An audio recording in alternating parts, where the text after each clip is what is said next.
ونؤمن به ونتوكل عليه ونعوذ بالله من شرور أنفسنا ومن سيئات أعمالنا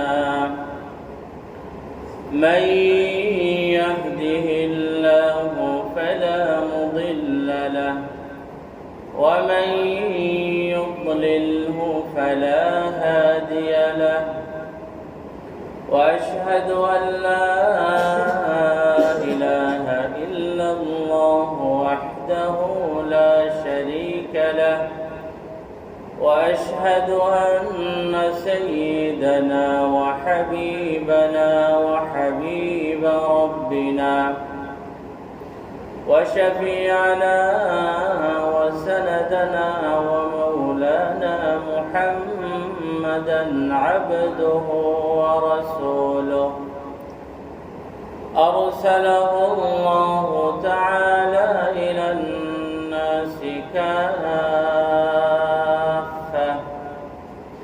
بشيرا ونذيرا وداعيا إلى الله بإذنه وسراجا منيرا أما بعد فأعوذ بالله من الشيطان الرجيم بسم الله الرحمن الرحيم يا أيها الذين آمنوا اتقوا الله وكونوا مع الصادقين وعن أبي هريرة رضي الله عنه قال قال رسول الله صلى الله عليه وسلم إن الله لا ينظر إلى صوركم وأموالكم ولكن ينظر إلى قلوبكم وأعمالكم رواه الإمام مسلم رحمه الله وكثير من غيره من أئمة الحديث يا رب صل على النبي وآله ما فاض نبع بالجداول أو جرى يا رب صل على النبي محمد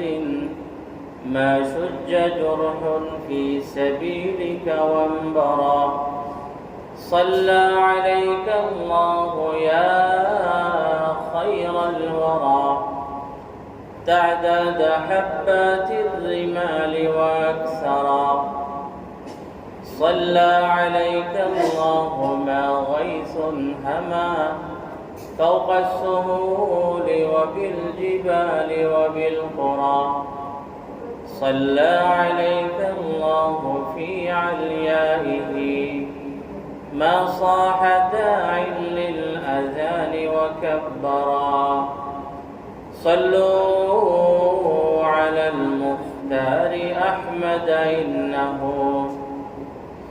أزكى الأنام وخير من وطئ الثرى بارك الله لي ولكم في القرآن العظيم ونفعني وإياكم بالآيات والذكر الحكيم وبسنة نبيه الكريم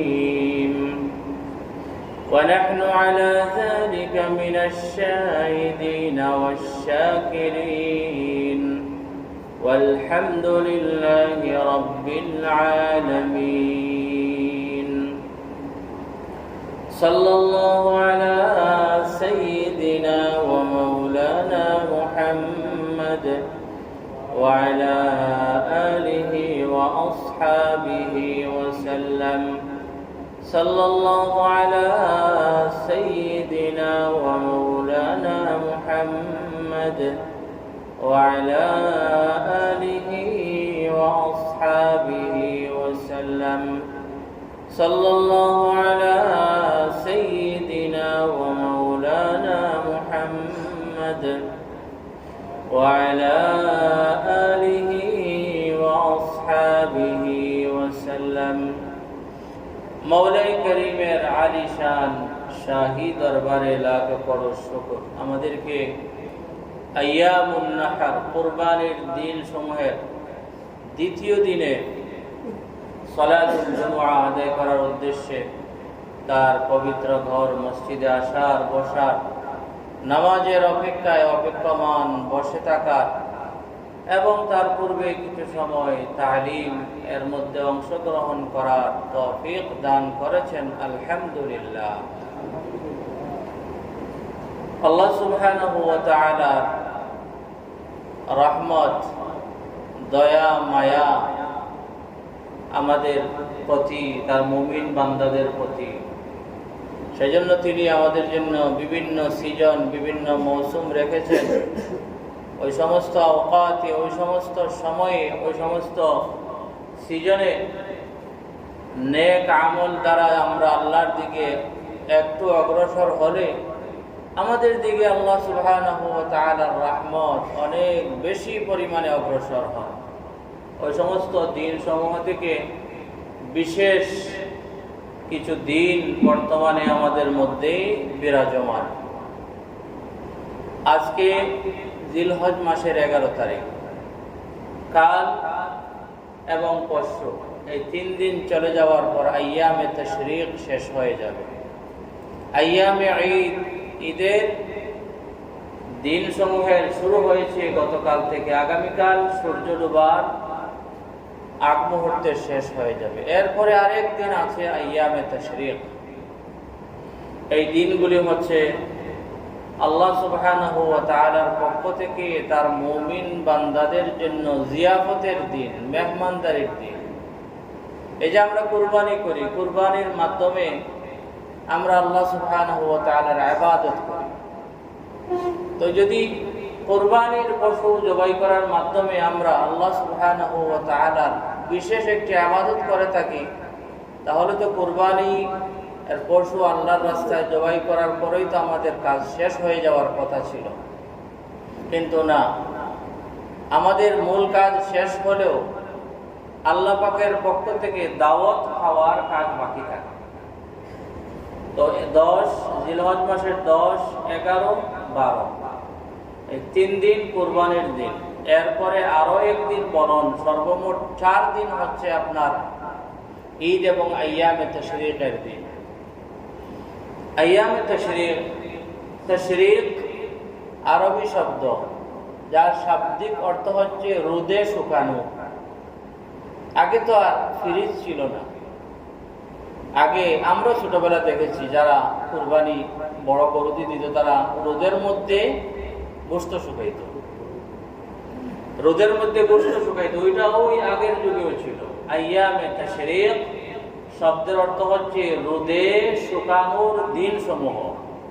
যেহেতু ওই সময় যারা কুরবানি দিতেন বা যাদের কুরবানি থেকে বেশি গোশত আসতো, কুরবানির গোশতের কিছু অংশ দিতেন ফকির মিসকিনকে, কিছু অংশ দেওয়া হতো নিজের আত্মীয় স্বজন, বন্ধু বান্ধবকে, কিছু নিজে খাওয়া হতো।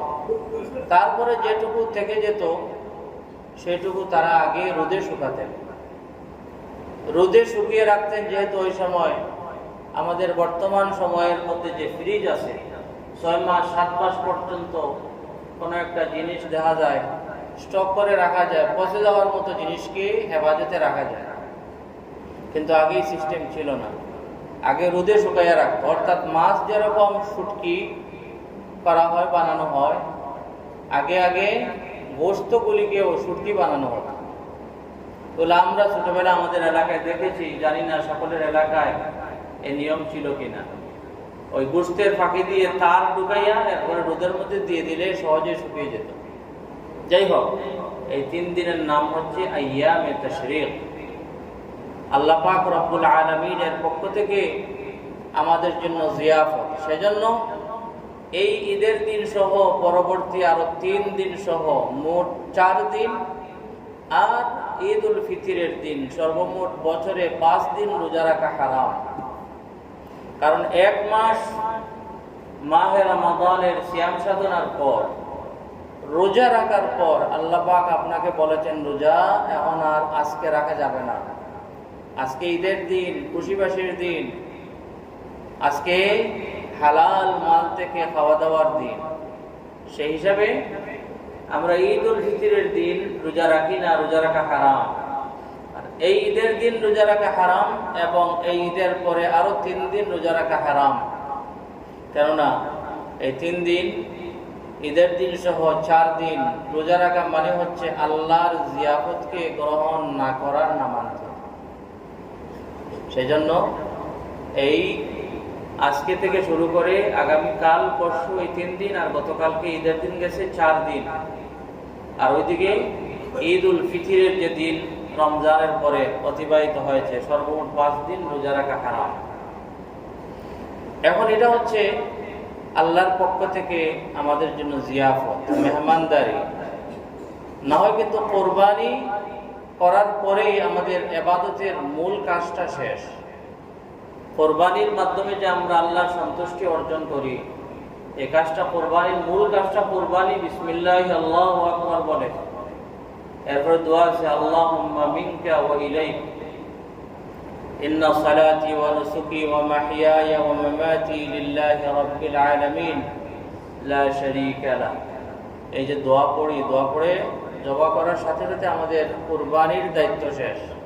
এরপর হচ্ছে আল্লাহর পক্ষ থেকে জিয়াফত, এরপর হচ্ছে আপনার কুরবানি দেওয়া পশু থেকে গরিব মিসকিনকে দেওয়া, আপনার আত্মীয় স্বজনকে দেওয়া, এটা অন্য বিষয়।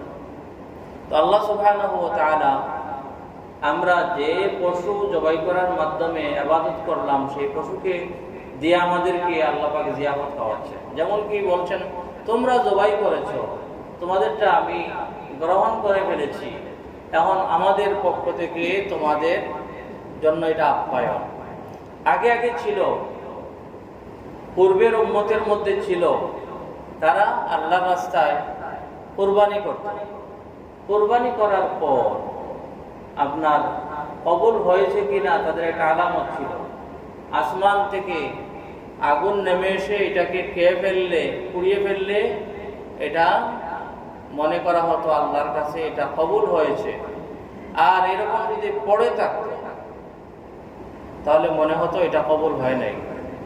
কিন্তু আল্লাহ পাক উম্মতে মুহাম্মাদিয়াকে নবীজি সাল্লাল্লাহু আলাইহি ওয়াসাল্লামের সম্মানার্থে উম্মতে মুহাম্মাদিয়াকে এই দুনিয়াতে ওইরকম লজ্জিত করেন নাই।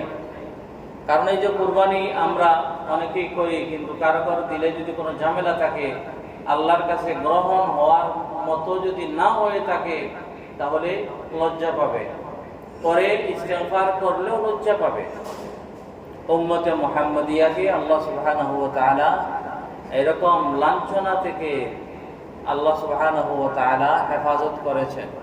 আবার সাথে সাথে এটাকে জোরে আল্লাহ পাক খাওয়াচ্ছেন, জোরে। কারণ এই 3 দিন আমরা রোজা রাখতে পারবেন না, আজকের দিন 4 দিন রোজা রাখতে পারবেন না, আল্লাহ জোরে খাওয়াইতেছেন। সুতরাং এই যে দিনগুলি আমাদের মধ্যে বিরাজমান, এই দিনগুলি হয়তো আমরা আল্লাহর জিয়াফত খাওয়ার কাজে ব্যস্ত হয়ে হয়তো আল্লাহকে ভুলে যেতে পারি। সেজন্য আল্লাহ পাক রব্বুল আলামিন আমাদের জন্য কিছু বিশেষ আমল এই দিনগুলির মধ্যে রেখেছেন। তার থেকে বিশেষ একটি আমল হচ্ছে আপনার প্রত্যেক ফরজ নামাজের পর তাকবীরে তাশরীক বলা শুরু হয়ে যায় কিন্তু ঈদের আগের দিন থেকে। আর আইয়ামে তাশরীকের শেষ নামাজ অর্থাৎ 13 তারিখ আসরের নামাজ পর্যন্ত চলে। যে আমার দাওয়াত খাইছো, এই সমস্ত এই দিনগুলির মধ্যে রোজা রাখা হারাম করে দিয়েছি, তাই মানে আমাকে ভুলে যেও না। প্রত্যেক নামাজের পর জিকির করা, তাসবিহ পড়া, এগুলো হচ্ছে সুন্নত, নফল। আর আরাফার দিন থেকে শুরু করে 13 তারিখ আসর, আরাফার দিন ফজর থেকে শুরু করে 13 তারিখ আসর পর্যন্ত বিশেষ একটা জিকির, আল্লাহু আকবার, আল্লাহু আকবার, লা ইলাহা ইল্লাল্লাহু আল্লাহু আকবার ওয়ালিল্লাহিল হামদ। এই বিশেষ জিকিরটা প্রত্যেক ফরজ নামাজের পরে পড়া হচ্ছে ওয়াজিব। পুরুষেরা উচ্চ স্বরে পড়বেন আর মহিলারা নিম্ন স্বরে পড়বেন, কিন্তু পড়া ওয়াজিব। কারণ ওই যে হয়তো দাওয়াত খাওয়াতে লাগিয়ে আল্লাহর দাওয়াতে লেগে হয়তো আল্লাহকে ভুলে যেতে পারো। আসলে আমরা অনেকেই ভুলে যাই, আমরা কোরবানি করি কিন্তু দেখা যায় আমরা কেউ কেউ কোরবানির মর্ম বুঝি না। আমরা কেউ কেউ মনে করি যে মোটা সোটা একটা গরু বাজার থেকে নিয়ে আসলাম, একটা পশু নিয়ে আসলাম আর এটাকে জবাই করে ফেললাম, বাস আমি আল্লাহর কাছে মুকাররব হয়ে গেলাম, আল্লাহর পরিপূর্ণ নৈকট্য লাভ করে ফেললাম। না, বিষয় এরকম না। লা ইয়ানালুল্লাহা লুহুমুহা ওয়ালা দিমাউহা ওয়ালাকিন ইয়ানালুহুত তাকওয়া মিনকুম। আল্লাহ সুবহানাহু ওয়া তাআলা কার পশু কত বড় পশু দিয়ে সে কুরবানি করলো সেই বিষয়টি মূল বিষয় নয় আল্লাহর কাছে, বরং মূল বিষয় হচ্ছে ওয়ালাকিন ইয়ানালুহুত তাকওয়া মিনকুম। আল্লাহর সন্তুষ্টি অর্জন হবে তখনই যখন আল্লাহর তাকওয়া, আল্লাহর মাহাব্বা, আল্লাহর ভালোবাসা অন্তরে রেখে আল্লাহর রাস্তায় কোরবানি করবেন, তখন সেই কোরবানিটা আল্লাহর কাছে দামি হবে। আর যদি তাকওয়া যদি অন্তরে থাকে না, আল্লাহর ভয় যদি থাকে না, আল্লাহর মহাব্বত যদি, আল্লাহর ভালোবাসা যদি অন্তরে থাকে না, শুধু শুধু মোটা গরু জবাই করলাম, তাহলে আল্লাহ বলতেছেন লা ইয়ানালুল্লাহা লুহুমুহা ওয়ালা দিমাউহা। বড় গোশতওয়ালা পশু, বেশি রক্তওয়ালা পশু আল্লাহ সুবহানাহু ওয়া তাআলার সন্তুষ্টি পর্যন্ত পৌঁছাতে পারবে না, শুধু শুধু ওয়ালাকিন ইয়ানালুহুত তাকওয়া মিনকুম। সুতরাং আমরা যাদেরকে আল্লাহ সুবহানাহু ওয়া তাআলা সামর্থ্য দিয়েছেন, কোরবানি আমরা যারা করেছি, কোরবানি থেকে আমরা কিছু শিক্ষা অর্জন করি। কোরবানি মানে হচ্ছে ত্যাগ স্বীকার করা। তাদহিয়া মানে হচ্ছে ত্যাগ, তিতিজ্ঞা, ত্যাগ স্বীকার করা। এখন কোরবানি করলাম, গরুর আপনার গলায় ছুরি চালাইয়া গরু জবাই করলাম, কিন্তু আমার ভিতরের হিংসা থেকে গেল, আমার ভিতরের আদাওয়াতি দুশমনি থেকে গেল, আমার ভিতরে নেফাক থেকে গেল, আমার ভিতরে কুফর থেকে গেল, আমার ভিতরে আপনার মানুষের সাথে লাগালাগির মনোভাব থেকে গেল, তাহলে আমি কোরবানি বুঝি নাই। কোরবানির পশুকে আপনি যে জবাই করলেন, তার সাথে সাথে আপনার অন্তর থেকে যত প্রকারের যত বিষয় আল্লাহ সুবহানাহু ওয়া তাআলা অপছন্দ করেন, সকল বিষয়কেও আপনার জবাই করে ফেলে দিতে হবে। কোরবানির পশু জবাই করে যেরকম রক্ত, হারাম রক্ত বের করে পুরা প্রাণীটা আমাদের জন্য আল্লাহর রহমতে আমরা হালাল করি, বিসমিল্লাহ আল্লাহু আকবার বলে জবাই করে। কোরবানির পশু বিসমিল্লাহ আল্লাহু আকবার বলে শরীয়ত সম্মতভাবে জবাই করে, যে তার ভিতর থেকে আমরা নাপাক এবং হারাম রক্ত বের করে এরপরে আমরা খাই। কিন্তু আমার ভিতর থেকে কি আমি হিংসা বের করতে পেরেছি? আমার ভিতর থেকে কি আমি বিদ্বেষ বের করতে পেরেছি? আমার ভিতরে যে হিংসা আছে, বিদ্বেষ আছে, আমার ভিতরে যে আদাওয়াত আছে, বগদ আছে, কিনা আছে, আমার ভিতরে যে পরের ক্ষতি করার যে বিষয় আছে, এই সমস্ত বিষয়গুলি কি আমি আমার ভিতর থেকে সরাতে পেরেছি? যদি সরাতে পারি না, তাহলে বুঝতে হবে আমি কোরবানির মকসদ বুঝি নাই। আমি কি আল্লাহর রাস্তায় আমার পছন্দিদা জিনিস, আমার কাছে পছন্দনীয় বিষয় যেগুলি আমার নিজের পছন্দ, সেগুলি কি আল্লাহ পাকের সন্তুষ্ট অর্জন করার লক্ষ্যে দিতে রাজি আছি?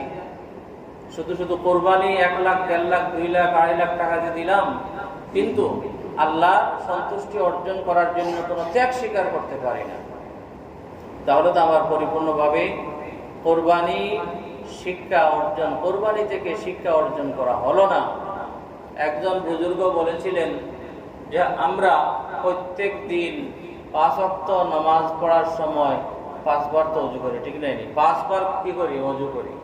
5 বার অজু করি। অজু করার সময় প্রথমে আমরা হাত কবজি পর্যন্ত ডান হাত 3 বার করি, ধৌত করি, এরপরে বাম হাত, এরপরে চেহারা ধৌত করি, কুলি করি, নাকে পানি দিই, নাক পরিষ্কার করি, এরপরে আপনার পুরা চেহারা ধৌত করি, এরপরে কনুই সহ হাত ধৌত করি, একেবারে আঙ্গুলো খেলাল করি, আঙ্গুলো পাকে পাকে পানি ঢুকাই, মাথা মাসে করি, তারপরে আমরা পা ধৌত করি। কিন্তু আমাদের অনেকেই আছি এমন যে সপ্তাহে কেন বছরেও একবার তার অন্তরকে সাফ করে।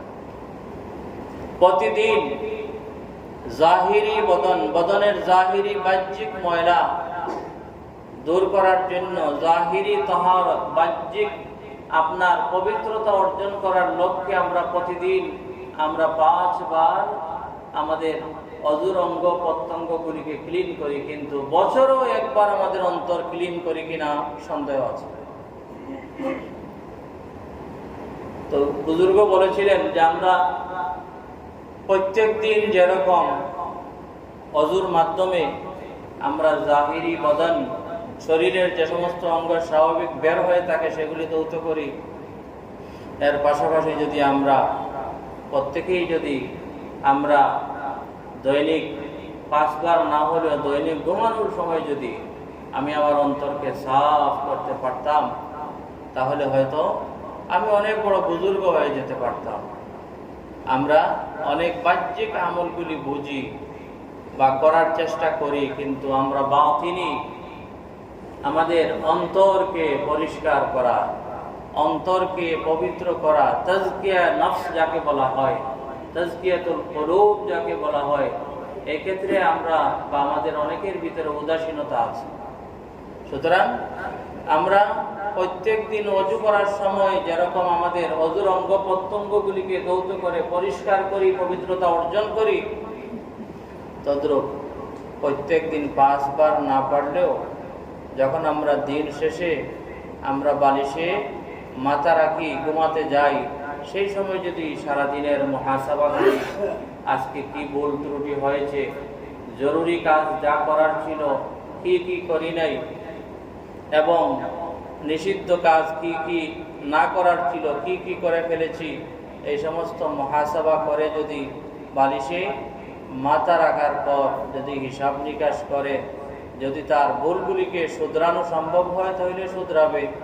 আর যদি এমন কোনো কিছু করে ফেলে থাকে যার শুধরানো সম্ভব নয়, তখন আল্লাহর কাছে ইস্তেগফার শুধু করবে যে হে আল্লাহ, এরকম এরকম গুনাহ হয়ে গেছে, এটা তো আর এটার ক্ষতিপূরণ আর সম্ভব নয়। হে আল্লাহ, আমার গুনাহগুলিকে মাফ করে দাও।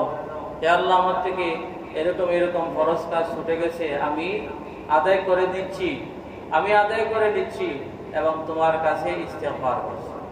বস দৈনিক যদি আমরা বালিশে মাথা রাখার সময় যদি এই চিন্তাটা করি, কিন্তু এই চিন্তাটা করারও আমাদের অনেকের কাছে সময় নাই। কারণ কি, বর্তমানে এমন অবস্থা হয়েছে যে আমাদের অধিকাংশরা বা আমাদের মধ্যে অনেক বড় সংখ্যক মানুষ এমন আছে, মুহাসাবা করা, আপনার আত্মপর্যালোচনা করা, সারাদিনের কাজের হিসাব নিকাশ করা তো দূরের কথা, আল্লাহুম্মা বিসমিকা আমুতু আহিয়াটাও বলার সময় পায় না। কারণ মোবাইল দেখে দেখে হঠাৎ করে মোবাইল হাত থেকে পড়ে তারপর ঘুমিয়ে যায়। এরকম আছে, মোবাইল টিপাইতেছে আল্লাহুম্মা বিসমিকা, এটাও বলার কি সময় নেই। ঘুমের দোয়াটা এমন হতে হয় যে একেবারে সর্বশেষ, অর্থাৎ এরপরে আর কোনো কথাও চলে না, এরপরে মোবাইল টিপাটিপিও চলে না। এমন যদি ঘুমের দোয়াটা একেবারে লাস্টে হয়ে থাকে, তাহলে আপনার তো লাস্ট কোন সময় আপনি জানেন না। কারণ আস্তে আস্তে মোবাইল দেখতেছেন, ঘুমের আগে দোয়াটা পড়া হলো। আর মুহাসাবা তো দূরের কথা, ঘুমের আগে দোয়াই অনেকের হয় না। বড় কঠিন পরিস্থিতিতে আমরা আছি। বর্তমান সময়টা বা বর্তমান পরিস্থিতি আমাদেরকে অতি ব্যস্ত করে ফেলেছে। ছোটরা যেরকম, যুবকরাও সেরকম, আর বুড়ারাও কম নয়, এরকম আছে। হুজুররাও কম নয়, হুজুরদের মধ্যেই বেমার আছে, সকলের মধ্যেই বেমারটা আছে। এটা বড় কঠিন একটা পরিস্থিতি, এটা বহুত বড় একটা ফিতনার বিষয় হয়ে দাঁড়িয়েছে। আমরা এই ফিতনা থেকে আমরা বাঁচার চেষ্টা করতে হবে। আমাদের মেধা, আমাদের ব্রেইন, আমাদের এমনকি অঙ্গ প্রত্যঙ্গগুলিকেও অনেকটা নষ্ট করে ফেলছে এই ডিভাইসগুলি। সারাদিন ছেলেরা দেখে, মা বাবার কথা শোনে না, মা বাবা ডাকতেছে আইয়া আইতেছি, বাস শুধু তারিখ করবে। বাচ্চারাও শোনে না কথা, এমনকি ছোট ফিরছি দুধের বাচ্চারাও, তাদেরকে মোবাইল দেখালে ভাত খায়, আর মোবাইল না দেখালে খাইতাম না। বড় কঠিন পরিস্থিতি এটা। মানে বালা ও হাযা জামান, বর্তমান সময়ের বিশেষ একটা বালা এবং মুসিবত। সুতরাং আমাদের খুবই খেয়াল করতে হবে, প্রতিদিন ঘুমানোর সময় মুহাসাবা করতে হবে। প্রত্যেক দিনের হিসাব যদি প্রত্যেক দিন আমরা করি, তাহলে তখন হঠাৎ যদি মালাকুল মউত চলে আসেন আমাদের মাঝে, আর যদি আল্লাহর ডাকে সাড়া দেওয়ার যদি লাগে, তাহলে যখনই সাড়া দিতে হবে তখনই ইনশাআল্লাহ আমি আল্লাহর সামনে গিয়ে দাঁড়ানোর মতো পরিস্থিতি হয়তো আমার থাকবে। কারণ প্রতিদিনের হিসাব ক্লিয়ার। ও যারা বিভিন্ন হিসাব বিভাগে কাজ করেন, বিভিন্ন প্রতিষ্ঠানের যারা ক্যাশিয়ার আছেন, যারা আপনার হিসাবরক্ষক আছেন, তারা যদি সারা বছরের হিসাব মিলিয়ে রাখে আর বলে যে অডিট তো আসবে ডিসেম্বরে অথবা জানুয়ারিতে, তখন ডিসেম্বর আবার পরে যদি তিনি তার হিসাবগুলা নিকাশ করতে চান, তাহলে পাগল হওয়া ছাড়া কোনো উপায় থাকবে না। তো এরকম আমাদের যখন মালাকুল মউত আমাদের সামনে আসবেন, আসার পরে কিন্তু সময় দেওয়া হবে না। ফাইযা জা আজালুহুম লা ইস্তাখিরুনা সাআতান ওয়া লা ইস্তাকদিমুন, এক মুহূর্ত সময় দেওয়া হবে না। তখন যিনি হাজির হবেন, তখন ওই যে হয়তো অডিটর হয়তো কিছু একটা সময় দিতে পারেন, কিন্তু মালাকুল মউতে সময় দিবেন না। অডিটর আসলেন ধরেন আপনার ডিসেম্বরে, বললেন যে আমি বড় ব্যস্ত আসলাম, সারা বছর হিসাবগুলো ক্লিয়ার করতে পারি নাই, আমাকে 2টা দিন সময় দেয়। তাহলে 2টা দিন রাত দিন 24 ঘন্টা কাজ করিয়া অন্য আরেকজনের হেল্প নিয়ে হয়তো সম্ভব, কিন্তু মালাকুল মউত চলে আসলে তখন হেল্প করারও, সহযোগিতা সাহায্য করারও কেউ পাওয়া যাবে না, এবং 1 সেকেন্ড সময় দেওয়া হবে না। কার কোন সময় ডাক আসবে আল্লাহ পাক ছাড়া কেউ বলতে পারে। বাবার হাতে ছেলেও মারা যায়, আবার দাদার হাতে নাতিও মারা যায়। সুতরাং মুহাসাবা, তাকওয়া, সব সময় আল্লাহর ভয় ভীতি অন্তরে রাখতে হবে, এবং সব সময় নিজের জীবনের হিসাবকে পরিষ্কার রাখতে হবে। আমরা যদি কোরবানি শুধু শুধু একটা গরু জবাই করা এর মধ্যে সীমাবদ্ধ করে দেই, তার থেকে যদি কিছু একটা শিখি না, তাহলে শরীয়তের হাদফ এবং মকসদ এবং উদ্দেশ্যটা আমাদের বোঝা হবে না। সুতরাং যেভাবে আমরা আল্লাহর রাস্তায় আমাদের সঞ্চিত সম্পদ থেকে কোরবানির পশু ক্রয় করে আল্লাহর রাস্তায় কোরবানি করেছি, তদ্রূপ সেখান থেকে আমাদের প্রস্তুত থাকতে হবে। জীবনে যখনই আল্লাহ সুবহানাহু ওয়া তাআলার পক্ষ থেকে কোনো কিছুর ডাক আসবে, মসজিদে যদি টাকা দেওয়ার ডাক আসে টাকা দেব, যদি কোনো গরিবের সহযোগিতা করার ডাক আসে সেখানেও সাড়া দিব। যদি আল্লাহ সুবহানাহু ওয়া তাআলা আপনার কোনো সময় যদি আপনার দুয়ারে যদি কোনো গরিবকে পাঠান, সত্যিকার অর্থে যদি মিসকিন হয়ে থাকে, এমন সমস্যা, এদিকে কথা বললেও সমস্যা, ওইদিকেও সমস্যা। কিছু আসেন মিসকিন, যারা আসলে মিসকিন নয়, দুয়ারে দুয়ারে ফিরে, এমনও আছে। এমনকি কোনো কোনো মসজিদের গেটেও বসে থাকে, আসলে কিন্তু মিসকিন নয়। আর মিসকিন দেখে শুনে মিসকিনকে দিবেন, দেখে শুনে মিসকিনকে দিবেন। নিজের আত্মীয় স্বজন যারা আছে, যাদের আরিফরি যারা আছে, প্রতিবেশী যারা আছে, তাদের সম্পর্কে জানা আছে যে সে মিসকিন, এবং তার যে কথাটি বলছে প্রয়োজনের কথা, এটা বাস্তব। এখন কিন্তু কোনো কোনো জায়গায় দেখা যায়, ওই দিন এক মসজিদে আমি মাগরিবের নামাজ পড়লাম। মাগরিবের নামাজের সময় এক মুরব্বী দাঁড়াইয়া বলছে আমি এরকম এরকম এরকম। এসব নামাজ পড়লাম আমি আরেক মসজিদে, গিয়ে দেখি হুবহুই ব্যক্তি ওই মসজিদে, হুবহুই ব্যক্তি। সম্ভবত সে রুটিন করে ফেলেছে যে মাগরিবের সময় এখানে, আজকে এসার সময় সেখানে, কালকে। বড় কঠিন পরিস্থিতি। যাই হোক, দেখে শুনে দিবেন, আল্লাহ পাক যদি কখনো আপনার কাছে কোনো তার বান্দাকে যদি পাঠান, হতে পারে প্রথমে আপনি আল্লাহর শুকরিয়া আদায় করবেন। আল্লাহ চাইলে তো আমাকে অন্যের গেইটে পাঠাইতে পারতেন। প্রথমে আল্লাহ পাকের শুকরিয়া আদায় করবেন যে আল্লাহ পাক চাইলে, সেও তো আমার মতো এক মানুষ, বনু আদম থেকে। আল্লাহ পাক চাইলে আমাকে, যে আমার গেইটে আসছে তার গেইটে আমাকে পাঠাতে পারতেন। 2 নম্বর এটাও চিন্তা করবেন যে এ আমার ঘর ছিল কেমনে, হতে পারে আল্লাহ পাক রব্বুল আলামিন তার অন্তরে ঢেলে দিয়েছেন, আর আল্লাহ পাক চাচ্ছেন আমি কিছু একটা সদকা করি। অনেক সময় আমরা বিরক্ত হয়ে যায়, সত্যিকার অর্থে মিসকিন যে, বাস্তবিক অর্থে যে মুহতাজ, এরকম কেউ আমাদের কাছে চাইলে আমরা কেউ রাগ করি, হতে বেটা এখান থেকে সব। কিন্তু এখানে অনেক কিছু চিন্তা করার বিষয়। 1 নম্বর, সে আমার দরজায় আসছে, আল্লাহ পাক চাইলে তার দরজায় আমাকে পাঠাইতে পারতেন। 2 নম্বর, এমনও হতে পারে গর্দিশে জবানার খবর বলা যায় না। কত ধনীকে আল্লাহ পাক গরিব বানিয়েছেন, কত গরিবকেও ধনী বানিয়েছেন। আপনার গাছতলা থেকে অনেককে গাছের হাগায় উঠাইয়েছেন, আর গাছের মাথা থেকে অনেককে আল্লাহ পাক একেবারে গাছতলায় নামিয়েছেন। গর্দিশে জবানা, কাকে কোথায় নিয়ে ফেলবে বলা যায় না, এটাও চিন্তা করার দরকার। আর 3 নম্বর বলবেন, আল্লাহ পাক হয়তো আমার কাছ থেকে কিছু একটা চাচ্ছেন, আমার কল্যাণ চাচ্ছেন, কোনো বালা মুসিবত দূর করতে চাচ্ছেন, অথবা আল্লাহ পাক রব্বুল আলামিন ফকির মিসকিনকে দেওয়ার জন্য তাকে আমার কাছে পাঠিয়েছেন, তিনি হয়তো এর বদলা আরো ডবলে ডবল আমাকে দান করবেন। এই সমস্ত বিষয় চিন্তা করে বিরক্ত না হয়ে, এই কুরবানির শিক্ষা ওইটা, সহানুভূতি, একে অপরের পাশে দাঁড়ানো, উদারতা, এই সমস্ত বিষয় আমাদের কুরবানির শিক্ষা দেয়। সুতরাং কোরবানি, এখন আমাদের সামনে কোরবানির দিনগুলি রয়ে গেছে। কোরবানির দিনগুলির মধ্যে আমরা বিশেষভাবে আমরা কোরবানি থেকে শিক্ষণীয় বিষয় যেগুলি, এগুলি আমরা শেখার চেষ্টা করব এবং সেগুলিকে আমাদের জীবনে বাস্তবায়ন করার চেষ্টা করব। করলে তখন আমাদের কোরবানি করাটা 100% সার্থক হবে। আর যদি কোরবানি থেকে যদি শিক্ষা গ্রহণ করি না, শুধু শুধু কোরবানি করি, তাহলে সেরকম কোরবানি কতটুকু আল্লাহ পাকের কাছে গ্রহণযোগ্য হবে, এটা আল্লাহ পাকই ভালো জানেন। আল্লাহ সুবহানাহু ওয়া তাআলা আমাদের সবাইকে কোরবানির যে সমস্ত শিক্ষা আছে, কোরবানি থেকে শিক্ষণীয় যে সমস্ত বিষয় আছে, সেই সমস্ত বিষয়কে উপলব্ধি করার তৌফিক দান করুন এবং আমাদের বাস্তব জীবনে সেই সমস্ত বিষয়কে বাস্তবায়ন করার তৌফিক দান করুন।